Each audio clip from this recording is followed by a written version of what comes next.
Thank you, Kelly. Thank you, Lindsay. Thank you, Ellen. It's beautiful. Merry Christmas. So I have a gift for you. You're pre-approved.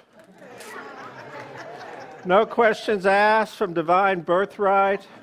You're this magnificent, wonderful, joyous, beautiful essence in your own unique way of the divine. So what does that mean? I don't care how many relationships you've been in and you earned or someone else earned. I don't care how much money you've made and then given away. I don't care if you're young and you're going to show us how to do these relationships and this financial abundance right. You're absolutely pre-approved. No questions asked. That's the spiritual life that we teach here. And that's a great Christmas message, is getting into that part of you that knows the truth. And so Reverend Nicole and I thought, since it's around Christmas time, we would both teach from the teachings of Jesus. Well, I got the book of Luke, and she got the book of Matthew. And so our founder of this philosophy, Ernest Holmes, he tells us some great stuff. He says, from the teachings of Jesus, treat it as parables. Don't treat it as a story that happened to fictional or historical people 2,000 years ago. Treat it as your story. And there's great spiritual truths and great spiritual metaphors throughout this teaching. So in the book of Luke, I can think of no better way to start than the story of the prodigal son. And Dr. Holmes gives us another way of looking at it. He says it starts with a father who has two sons. And so this is a metaphor for us, because the Father is, Dr. Holmes calls universal consciousness, universal spirit. And the sons that are created are us. And they're us when we take on different aspects of consciousness. And they can be totally different. We can take on the consciousness of good, or with consciousness of evil, if evil is too charged a word for you.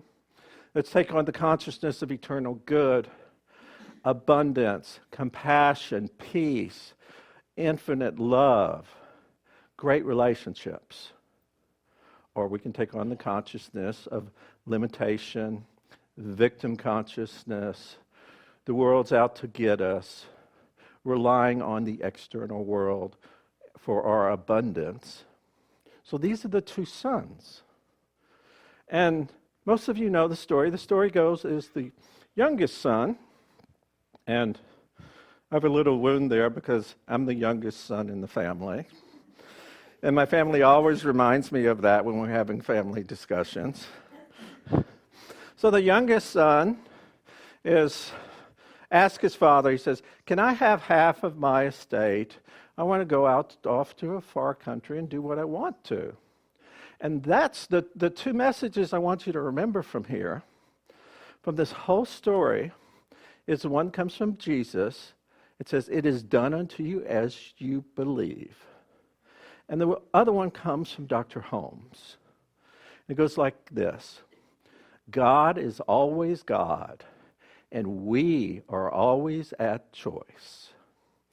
So, in this metaphor, what does Spirit tell us when we want our fortune to go do God knows what with? Unless we do a whole lot of spiritual work, we're not guided minute by minute by Spirit.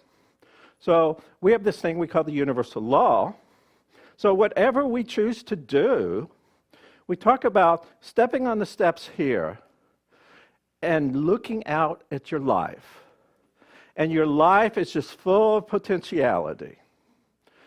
And it's good, it's evil, it's limited, it's abundance. But it's nothing in reality until you make a choice. And that choice is all powerful. So the son chose to take his money, and he went off and lived in a faraway land. Now, what the analogy that Dr. Holmes brings to us for that is this faraway land is something where we're not in touch with the beauty and the joy and the abundance inside of ourselves. We're in this faraway land, and we've sort of lost our touchstone because whatever we think comes to our fruition. But now, the young man, all he has is this external world to look at. And he doesn't know what to do, and he thinks that's what's going to bring him his good. And so he's just changing his mind. And he's got to be in there and go a bit down before he changes his mind again.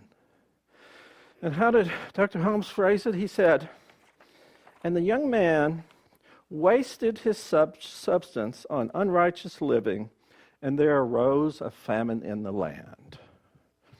Because wasted his substance is all about looking out at the world. And if you look out in the world and say, it's a dog-eat-dog world, it's a dice roll and roll your dice, you're going to get that law of averages. You're just going to get that. And that's all the man had then. And of course there's a famine, because we've talked here before, we all have this divine spark. And when we're in touch with what's inside of us, when we light that spark, there's a fuel that flames our life, that supercharges our life to be that divine spark. But this young man was so far away from understanding that. He was so far away that he became a citizen of this land. And what does a citizen of this land just mean?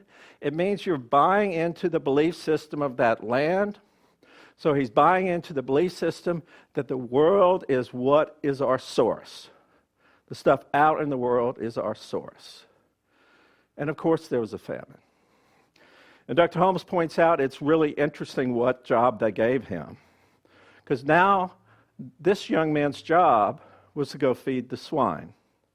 And remember that Jesus was a Jew, and eating pigs was definitely against the Jewish tradition. And not only did he have to feed them, all he had to eat was the food that the pigs didn't eat. And so he was as far gone from who he really was as you can be. But we said God is always God. So God had nothing to do with this. So when we get lost, it's our own doing. When we get lost, we've just forgotten who we are.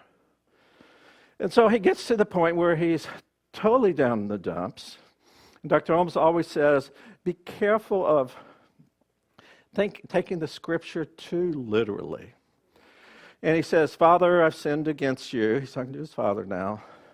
And I'm no longer worthy of being your son. I just want to be a servant in your place. And so Dr. Holmes tells us that's just the person that's totally lost and knows that they're not connected to good, but they really are. And so God is always God, and we are always a choice. So somehow, some way, this young man brings up the gumption to start back home. He was feeling bad about himself. He started back home. And then when his father saw him, what happened? Did he get out the lectures of things that he was going to say, what he did wrong? Absolutely not.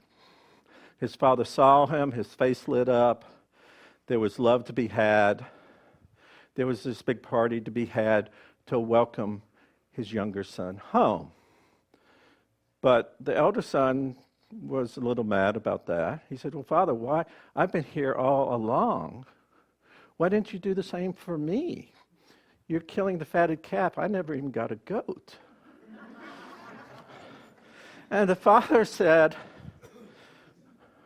you were with me all along, meaning you were in this life of joy, this life of abundance, this life that works all along. I thought my younger son was dead to me. He's come back. And the father was saying, he's come back, just as Spirit, God, the life, or whatever, would always say to us. as we turn to Spirit, Spirit wraps whatever arms I can picture around me. It envelops me. It gives me what I want. So he came back, and the story ended well. But what he did is he took a journey. And he took a journey away from what he believed. And he wasn't punished by God. But when he made the better choice, he was welcomed with open arms. And that's why you're all pre-approved. No matter what you've done at any situation in your life, you're pre-approved because there's an essence of God, of Spirit, that loves you, that will always love you. And when you get your head clear and speak your mind, it will reward you with that you truly desire. And that's my story of the prodigal son, and I'll let Nicole tell you about the book of Matthew. Thank you.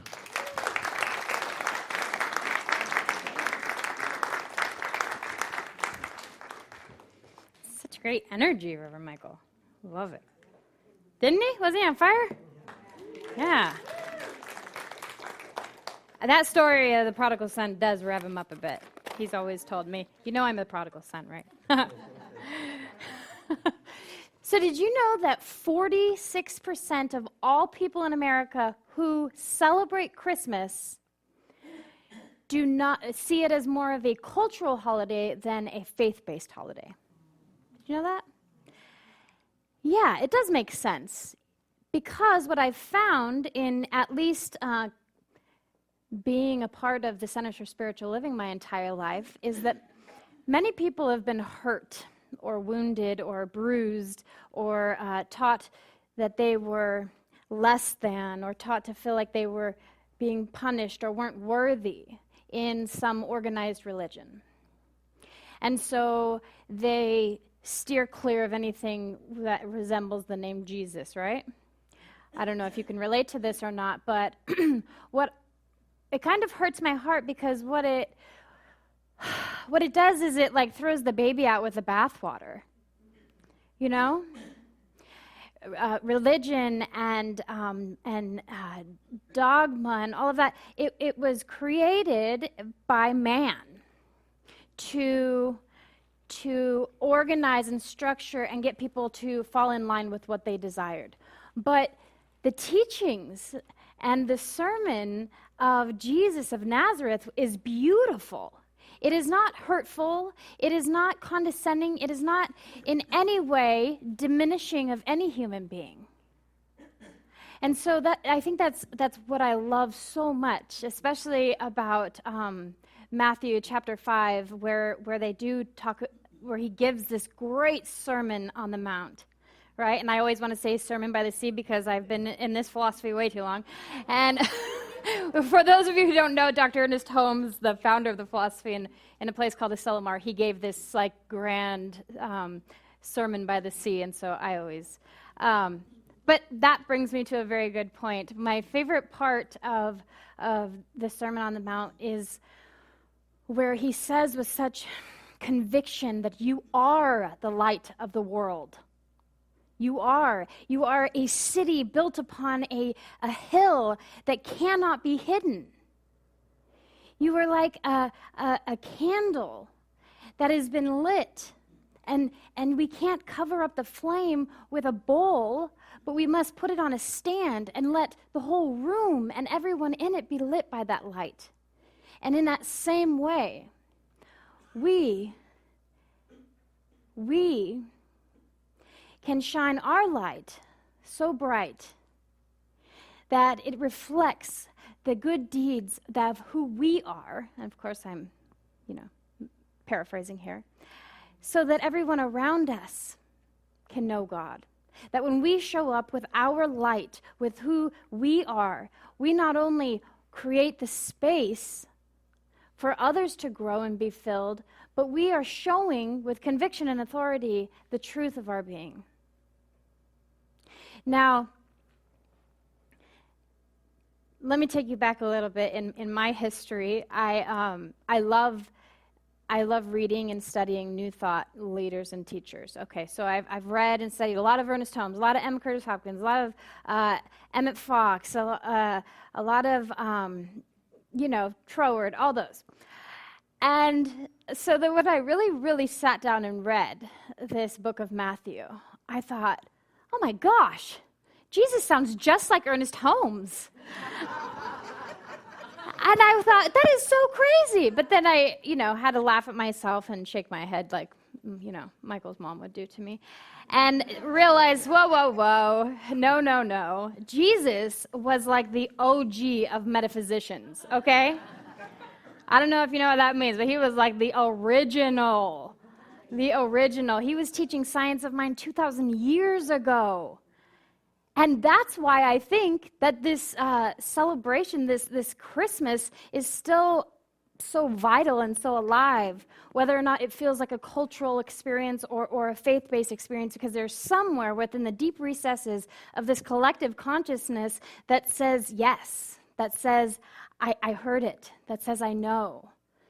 Because within each of us holds all memory, somewhere deep within. And in the book, the Sermon on the Mount by Emmett Fox, he was a divine science minister. He said that the entire teachings of Jesus were based solely on general purposes, general principles. And these general principles all had one thing in common. They all had to do with our mental state. He said that Jesus knew that if our mental state wasn't right, that nothing else was going to be right in our life. But if our mental state was right, then everything else would just fall into place. And so what I'm wondering from you all this morning, today, is if you're willing to up-level your mental state with me right now. Yeah? Okay. So I want you to repeat after me, whether you believe it or not. I just want you to say it like you mean it, okay? I am magnificent. I am magnificent. I was pre-approved. And I am the light of the world. I remember one time Reverend Josh telling me, he goes, Nicole, you know that adults have a 65% higher rate of not believing that they are magnificent than children. It was like 65 or 85, something like that. And I thought, and it kind of hurt my heart. But it's true.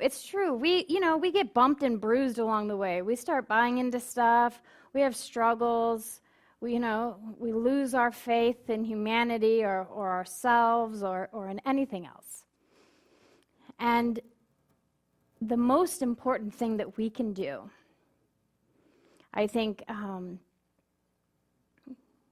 anybody who's actually been through the 12-step program has kind of got a one-up on the rest of people who haven't, because the one thing that we can do is surrender our will. If we haven't gotten to a place where we recognize our magnificence, if we haven't gotten to a place where we feel good and whole within ourselves, if we haven't gotten to a place where we know that before we were even took our first breath that we were perfect, whole, and complete, then we have to surrender that intellectual ego that tries to argue its way out of feeling this. And sometimes that feels like, taking a deep breath, resting our arms, opening them, and just saying to this universal presence, I surrender, because I do not know how to do it on my own. I surrender. I know that there is an intelligence far greater than I am that has created everything and all things, and I'm going to get myself out of the way because I don't want to live in suffering. I don't want to live in depression or anxiety. I don't want to live and see everyone else having a joyous, full life while I'm here not believing in myself, right? And Dr. Ernest Holmes, he says in the Science of Mind textbook, in the teachings of Jesus, he said, I am the light of the world. We are the light of the world. We are the candle of the divine. And we must keep trim our wick and keep full and burning the oil of Spirit. As the wick moves through it, the peace and joy. And I love what he says at the end. He says, in this way do we glorify that indwelling God, who is the heavenly Father and the cosmic mother of all. In this way do we glorify God as the indwelling God, who is the heavenly Father and the cosmic mother of all. And so what I know is that the greatest gift that we could ever give each other, it's an extremely powerful one. It's the one that Jesus taught. It's one that Ernest Holmes taught. It's one that we know works. It is a mental science. It is a universal spiritual principle. And it works like it works like it works. I promise you. So what I want you to do as homework and as right now, just look around and see some people's faces. You can just quietly, okay. And when you're done, I want to invite you to close your eyes and hold in mind those faces that you saw, and hold in mind the collective body of the divine that is here in this room. And this is the greatest gift we could give each other, is to recognize that we can hold for each other that light. When my light is dull, you can hold that light for me. And so I invite you in your mind's eye, and with that inner eye, I invite you to hold a space of healing, wholeness, and health, of wealth and prosperity and goodness and friendship for everyone. You can open your eyes. What I know is that when we feel like we can't do it on our own, we have got to ask for help. We have got to. We can't do this thing called life alone. That's why Jesus had his friends around him to support him and to remind him. And that's why we have ministers and practitioners and therapists in the world and gurus and shamans and friends and family. Maybe not so much family sometimes, but I like mine. I'm just saying I heard that it's an issue at holidays.